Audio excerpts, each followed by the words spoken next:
The day the aliens came was sunny and bright. Ambassador William Clark stood on the roof of the United Nations building and watched the strange ship hover above New York City. It was massive and shaped like a smooth teardrop. Its surface shimmered with colors that shouldn't exist together. "They're hailing us again, sir," said Lieutenant Samantha Rogers, looking up from her tablet. Clark nodded. He straightened his tie and took a deep breath. "Tell them I'm ready for the meeting." A beam of light shot down from the ship, touching the helipad where Clark and Rogers stood. The light felt warm, not hot. Then they were no longer on Earth. They appeared in a large room with walls that seemed to be made of flowing metal. 3 tall beings stood before them. They had blue-gray skin, 4 arms each, and eyes that changed color as they blinked. "Welcome aboard the Celestial Dominance flagship of the Galactic Hegemony," said the tallest alien. "I am High Chancellor Zorax." Clark swallowed hard but kept his face calm. "On behalf of Earth and all humanity, we welcome this historic contact between our peoples." Zorax made a sound that might have been a laugh. "How quaint. Your species is quite young, isn't it? Barely able to reach your own moon without killing yourselves." Rogers stiffened beside Clark. He put a hand on her arm to keep her quiet. "We've actually established bases on Mars and several moons of Jupiter and Saturn," Clark said politely. "Our first interstellar vessel will launch next year." "Primitive technology," said a female-looking alien to Zorax's right. "They use nuclear fission and basic ion drives, not even simple gravity manipulation." Clark felt his face grow hot, but he kept smiling. "We're eager to learn from more advanced civilizations." Zorax waved 2 of his 4 hands. A hologram appeared between them, showing thousands of star systems connected by lines of light. "This is the Galactic Hegemony," Zorax said. 26,000 star systems, 312 sentient species, all united under our guidance and protection for over 12,000 years. The hologram zoomed in to show Earth alone, at the edge of the map. "And this is you," Zorax said. "Small, isolated, vulnerable." Clark noticed how the alien said vulnerable while staring directly at him. "The galaxy is not always kind to new species," continued Zorax. "There are those who would see your planet as nothing but resources to be harvested, your people as subjects to be enslaved. But the hegemony offers another path," said the third alien. "Protected status. You would be a client world under our direct supervision." Rogers spoke up despite Clark's warning look. "And what exactly does client world mean?" The female alien smiled, showing teeth like polished stones. "It means we protect you. In exchange, you provide yearly tributes of resources and labor. Some of your people would be selected to serve on hegemony worlds. A great honor." "Sounds like servitude," Rogers said quietly. "It sounds like survival," Zorax corrected. "The alternative is unpleasant." Clark nodded slowly. "We'll need to discuss this with our leaders. Earth functions as a democracy." Zorax made that laughing sound again. "How inefficient. But very well. You have 1 Earth month to accept our generous offer. After that, we cannot guarantee your safety from other interests in the galaxy." The light surrounded them again, and suddenly Clark and Rogers were back on the roof of the UN building. The alien ship still hovered above them. "They're threatening us," Rogers said, her hand. The room fell silent as Ambassador Clark finished his report. 12 men and women sat around the large oval table in the underground chamber beneath the Rocky Mountains. This was the United Earth Defense Council, the true power behind humanity's military forces. Admiral Elizabeth Winters drummed her fingers on the table. She was a tall woman with gray hair cut short and eyes that missed nothing. "So they think. We're weak," she said. "That could work in our favor." General Joseph Garcia nodded. He was built like a boxer, with dark skin and a scar across his jaw from the Mars Rebellion 10 years ago. "If they knew about our deep space fleet, they might not be so quick to threaten us," he said. Dr. Alan Mitchell cleared his throat. He was the leading expert on alien psychology, though until yesterday his work had been purely theoretical.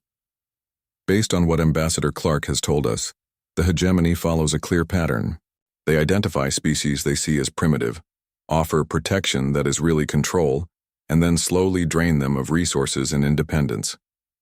Like a cosmic protection racket, said Director Susan Hayes of Global Intelligence. Exactly, Mitchell agreed. But they only do this to species they don't fear. If they thought we were a real threat, they'd either avoid us or hit us with everything they have. Clark looked around the table. Then we need to appear weak while actually being strong. Winters smiled. Operation Paper Tiger. We've prepared for this possibility for decades. She pressed a button on the table. A hologram appeared showing Earth and its surrounding space. Hundreds of small dots represented humanity's actual military assets. We'll only show them this, she said, and most of the dots disappeared. Only about 20 remained, all near Earth. Our oldest ships, Garcia explained. The ones we were planning to decommission anyway. Fission drives, basic railguns, nothing that would impress them. Meanwhile, Winters continued, our real fleet stays hidden. The stealth bases on Mars, Europa, and Titan, the asteroid belt shipyards, the quantum communication network. Rogers, who had been quiet until now, spoke up. Will they fall for it? Their scanners must be advanced, Dr. Mitchell answered. Their technology is advanced, but their thinking is not. The hegemony has been dominant for so long they've grown arrogant. They see what they expect to see. And we'll help them see it, said Director Hayes.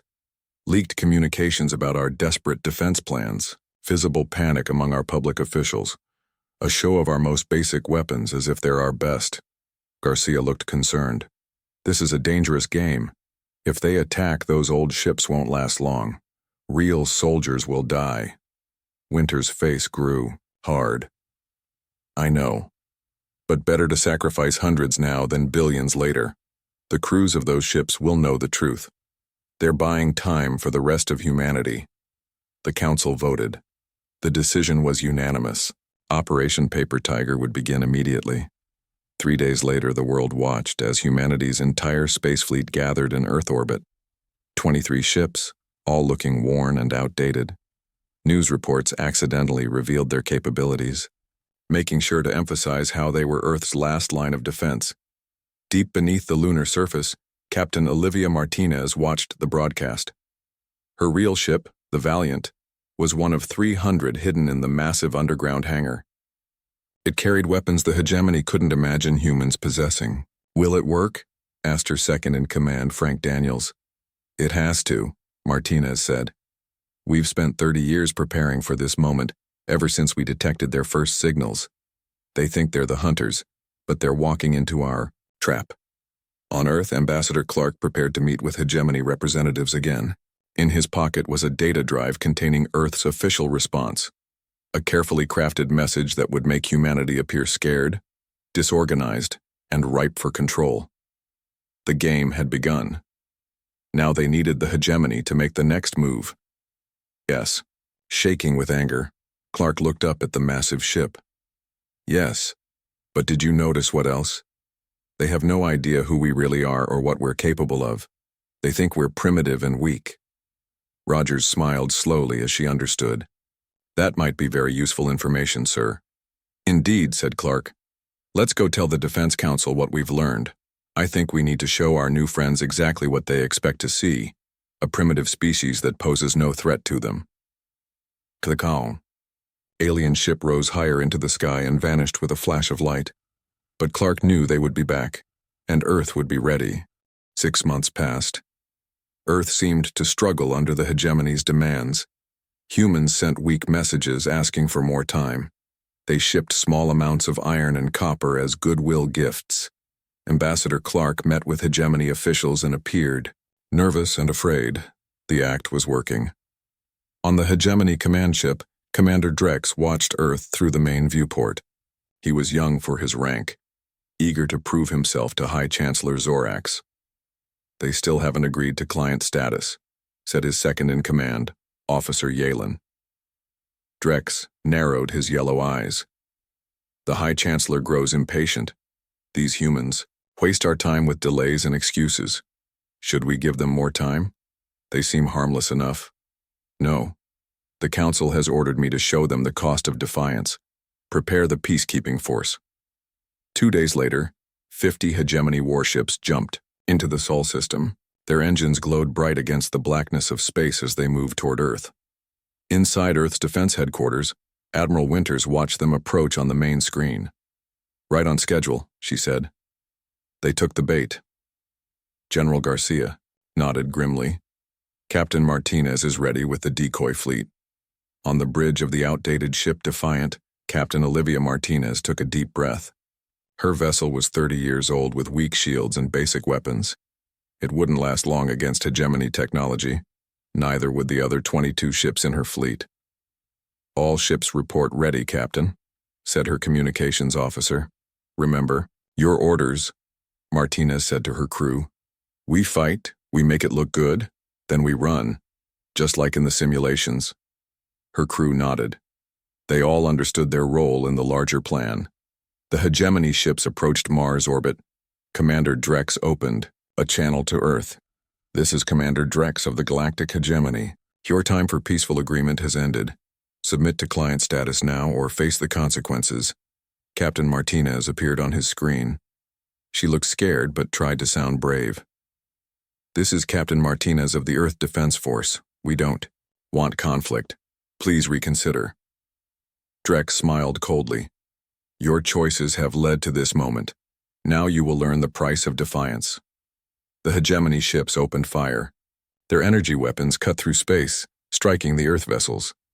3 human ships exploded immediately. The others returned fire with missiles and railguns that mostly bounced off the hegemony shields. Their weapons are even more primitive than we expected, Officer Yalen said with surprise. Drex watched the battle with growing disappointment. They're hardly worth the effort. The human ships tried to form a defensive line, but they were too slow. The hegemony forces split them apart easily. Captain, we've lost the Horizon and the Dauntless, shouted Martinez's tactical officer as their ship shook from a direct hit. Martinez gripped her chair as the lights flickered. Status report. Shields at 12%, weapon systems failing, engine power at 60%. Martinez nodded and opened a channel to all remaining Earth ships. This is Captain Martinez. Execute emergency protocol. Retreat to Earth orbit. The surviving Earth vessels turned and fled toward their home planet.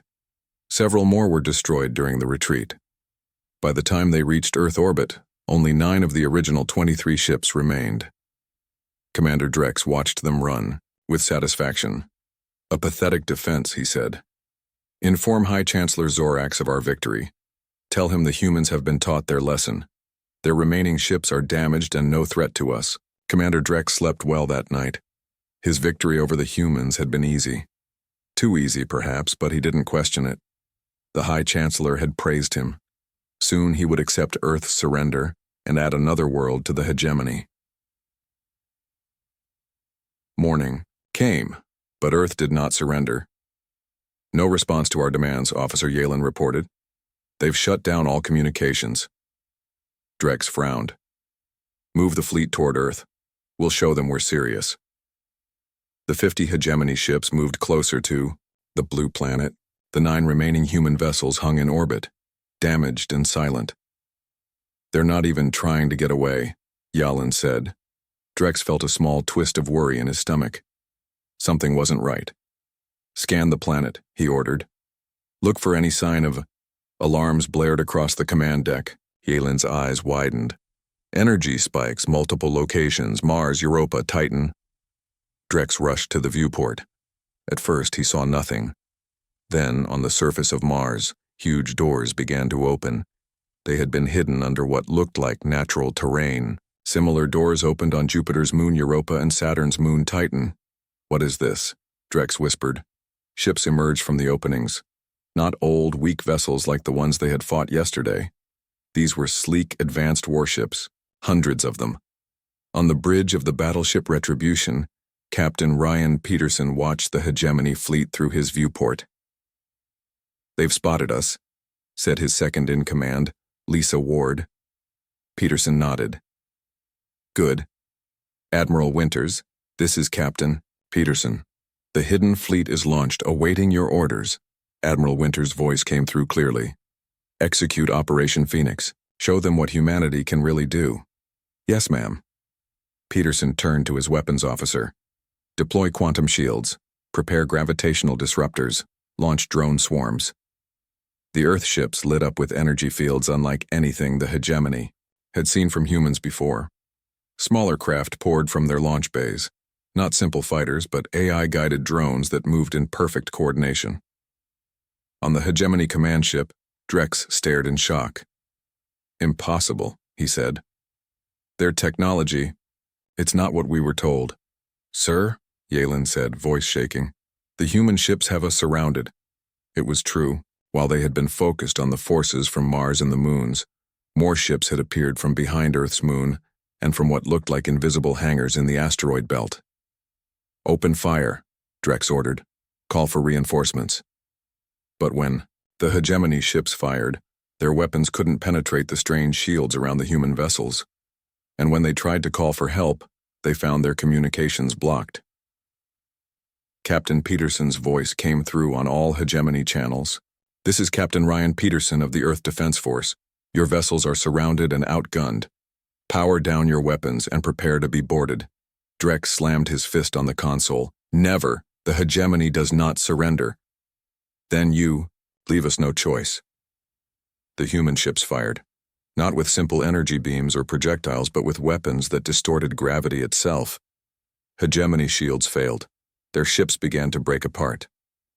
Sir, we're losing ships everywhere, Yalen cried. Their drones are cutting through our hulls like they're not even there.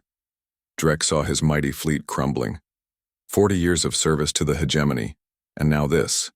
Defeat at the hands of a species they had dismissed as primitive. All ships, he said, his voice hollow.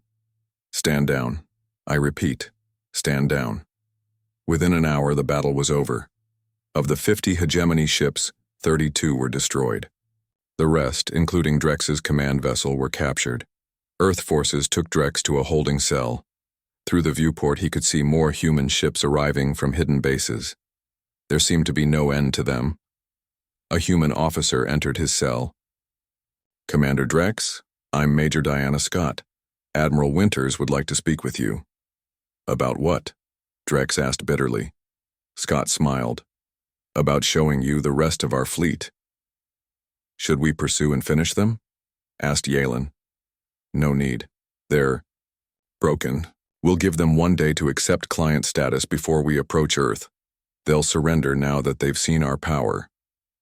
As the hegemony fleet held position near Mars, the damaged Earth ships limped into orbit around their home planet. From his command ship, Drex could not see the small smile on Captain Martinez's face as she sent a coded signal toward the dark side of the moon. Phase 1 was complete. The hegemony had taken the bait.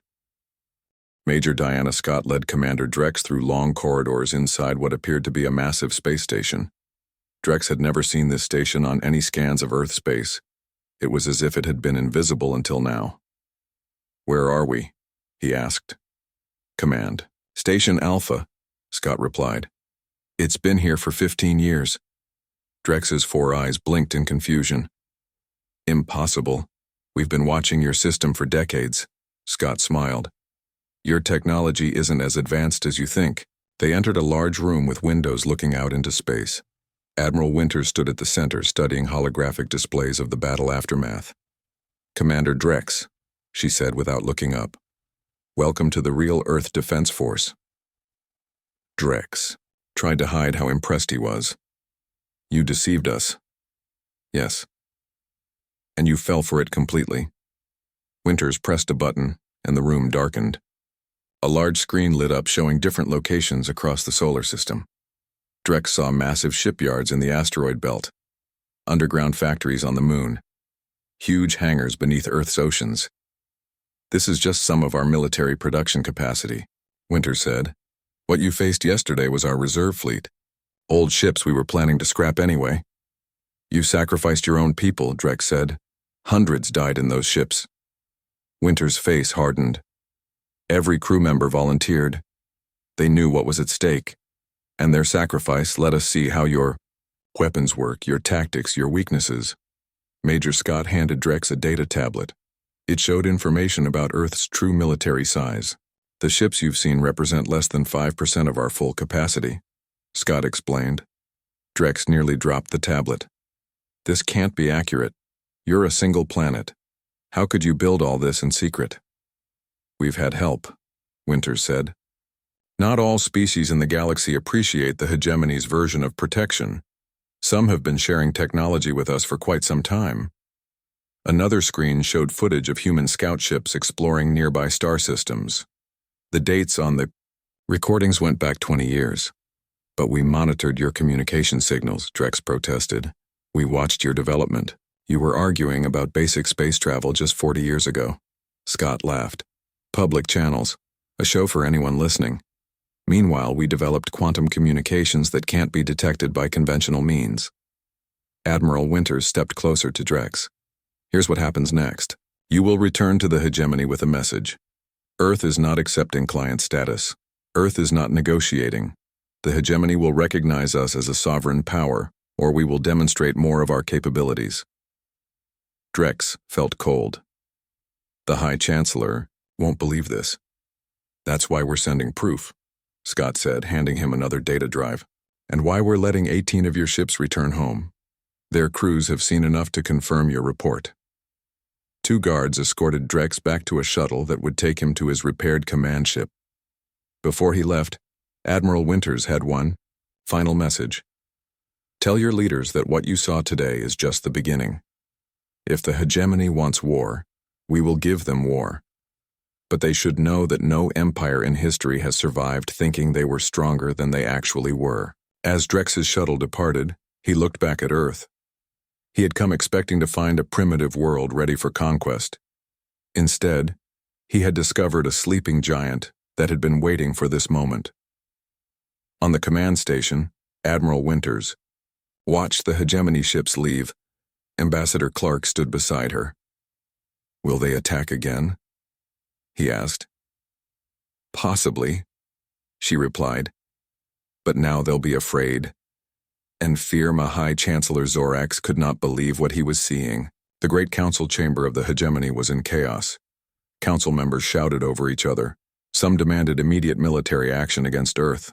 Others called for a full retreat from the Sol system. Silence. Zorax's voice boomed across the chamber.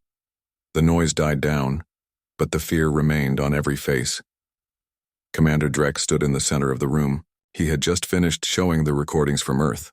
His ship had arrived back at the hegemony capital just hours ago. This must be a trick, said Council Member Trell. One planet cannot hide such military power. Intelligence Director Krell stepped forward. She was old even by hegemony standards, with skin that had faded from blue to almost white. It is no trick, she said quietly. I have analyzed the data from all 18 surviving ships. The humans have technology we didn't know they possessed. She activated a hologram in the center of the room. Our initial scans missed their quantum communications network. We thought their transmissions were limited to radio and laser. We were wrong.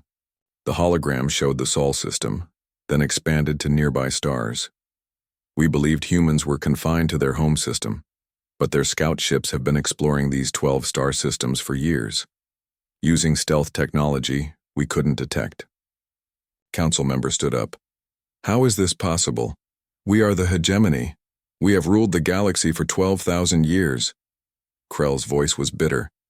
Because we grew complacent. We believed our own myths about our superiority. News was spreading, beyond the council chamber. Throughout the capital, citizens were watching recordings from the battle. They saw hegemony ships once thought invincible, being destroyed by human weapons. Zorax tried to maintain control. What do we know about their full military capacity? Drex looked up at the High Chancellor. Their admiral claims what we faced was less than 5% of their total forces. Based on what I saw of their production facilities, I believe her. The chamber erupted again. A counselor from the outer systems spoke above the noise. We have reports of human ships appearing near 3 of our client worlds. They're bypassing our jump point defenses somehow. More bad news came in. 3 species that had been forced into client status were now openly rebelling. They had heard about the hegemony's defeat at Earth. Intelligence Director Krell spoke again. I have more troubling information. It seems humans have been in secret contact with other species for decades. The Arcosians, the Vrel, possibly even the Taurans. This was the worst news of all. These were species the hegemony had labeled as primitive and isolated. If they had all been secretly communicating and sharing technology, "We need to gather our fleet," said Military Commander Vex. "Strike at Earth with everything we have before. They grow stronger." Krell shook her head. "Our analysts say that would be a mistake. If their hidden fleet is as large as it appears, a direct attack would fail, and we would leave our core worlds undefended." Zorax felt the weight of 12,000 years of history on his shoulders. For the first time, the hegemony faced a threat it might not be able to defeat. "Send diplomats," he decided finally. "Open real negotiations with Earth. No more talk of client status." "Show weakness to these humans?" Commander Vex was outraged. "Show respect," Zorax corrected. "Before it's too late." As the council continued to argue, messages spread across hegemony space. Rumors grew with each telling. By the day's end, stories claimed that humans had weapons that could destroy stars, ships that could appear anywhere in the galaxy instantly, and armies that stretched beyond counting. Fear spread from world to world. Species that had been quiet under hegemony rule for centuries began to question their masters. Some even sent secret messages to Earth asking for help. The hegemony, which had stood unshaken for 12,000 years, was beginning to crumble. All because they had underestimated one planet at the edge of the galaxy, and Earth was just getting started. Key's people do two things. Either they run away or they lash out blindly. "Which do you think they'll do?" Winters smiled grimly. "Either way, we're ready. Captain Martinez?" Captain Olivia Martinez stepped forward. She had survived the decoy battle and was now commanding one of the advanced ships. "The Liberation Fleet is prepared, Admiral. As soon as you give the word, we can move to help the other worlds suffering under hegemony control." "Good," said Winters. "It's time we showed the galaxy there's a new power that stands against bullies." Admiral Winters stood on the bridge of her flagship, the Determination. Through the main viewport, she watched as Earth ships moved into position around the planet Valar. It was a beautiful world with purple oceans and 2 small moons. "Hegemony. Ships detected," reported her tactical officer. 3 cruisers in orbit." Winters nodded. "Open a channel." The face of a hegemony captain appeared on the screen. His eyes widened when he saw who was calling. "This is Admiral Elizabeth Winters, of Earth. You are occupying a world against the wishes of its people. You have 1 hour to leave peacefully." The captain tried to look brave. "This is a client world of the Galactic Hegemony. You have no right." 1 hour, Winters repeated, then cut the transmission. General Joseph Garcia entered the bridge. "Our ground teams are ready. The Velarans have confirmed they'll rise up when we give the signal." Winters looked at the tactical display. More ships were arriving, not just Earth vessels, but ships from other species who had joined their cause. "The Tiao hegemony is collapsing faster than we expected," Garcia said. "Power vacuums are dangerous," Winters replied. "We need to make sure something better replaces it." An hour later, the hegemony ships fled without firing a shot. Earth forces landed on Valar to cheers from the local population. Commander Nicole Phillips led the diplomatic team that met with Valaran leaders. She was young for such responsibility, but had a natural talent for understanding alien cultures. "We don't want to replace one empire with another," she told them. "Earth is proposing an alliance of free worlds. Each planet governs itself, but we stand together against any threat." Similar scenes played out on 2 other worlds, Nyx and Tella. Both had suffered under hegemony rule for centuries. Both welcomed Earth ships as liberators. Back in the Sol system, Earth prepared for possible hegemony retaliation. But intelligence reports suggested the Empire was in disarray. Several council members had been overthrown. Client worlds were declaring independence daily. Captain Ryan Peterson commanded a patrol near the edge of Earth's territory. His ship detected a large hegemony fleet attempting to enter the system. "Weapons ready," he ordered. "Shields at maximum." But When the hegemony ships arrived, they did not attack. Instead, they sent a message. Captain Peterson, this is Diplomat Mira of the Galactic Hegemony. We come in peace. Peterson didn't lower his guard. State your purpose. The High Chancellor wishes to open formal negotiations with Earth. We recognize your sovereignty and wish to establish peaceful relations. Peterson relayed the message to Admiral Winters, who shared it with the Earth Defense Council. They're afraid, said Director Hayes. Our strategy worked better than we hoped. Dr. Mitchell studied the message carefully. This could be a trap, or it could be the beginning of real change in the galaxy, Ambassador Clark suggested. Winters made her decision. We'll meet them, but not on their terms. Tell them to send representatives to the neutral space station at Proxima Centauri. We'll be ready for peace or war. As Earth forces spread through nearby systems, they discovered something surprising. Many worlds welcomed them, not just as liberators from the hegemony, but as protectors against something worse. There are threats beyond hegemony space. 1 year had passed since first contact. The Great Hall of the Galactic Council looked very different now. Where once only hegemony officials sat, representatives from 17 different species now took their places at the round table. Earth's Ambassador William Clark sat among them as an equal. High Chancellor Zorax entered the chamber. He looked older, his once bright blue skin now pale. The hegemony still existed, but its power had shrunk. More than half its client worlds had joined Earth's coalition of free planets. This council is now in session, Zorax announced. Clark stood to speak. The room grew quiet. Everyone wanted to hear what Earth's representative would say. 1 year ago, your ships came to our world. You thought us weak and primitive. You offered us protection in exchange for servitude. Clark looked around the room. Today, we offer something different. True alliance. True partnership. Not based on fear, but on mutual respect. The coalition members nodded in agreement. The remaining hegemony officials looked uncomfortable. The treaty before you today ends centuries of hegemony domination. Clark continued. It establishes free trade, shared defense, and equal voting rights for all worlds. Zorax spoke next. The hegemony has ruled for 12,000 years. We brought order to chaos, civilization to primitive worlds. You brought oppression, said the representative from Balar. You took our resources and called it protection. But you also kept greater threats at bay, Clark acknowledged. And that is why this treaty includes the hegemony as partners, not enemies. This surprised many in the room.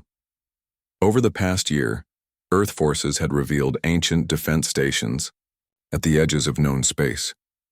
The hegemony had built them to hold back threats they never told their client worlds about. Together, Clark said, we can face whatever lies beyond our borders better than we could alone.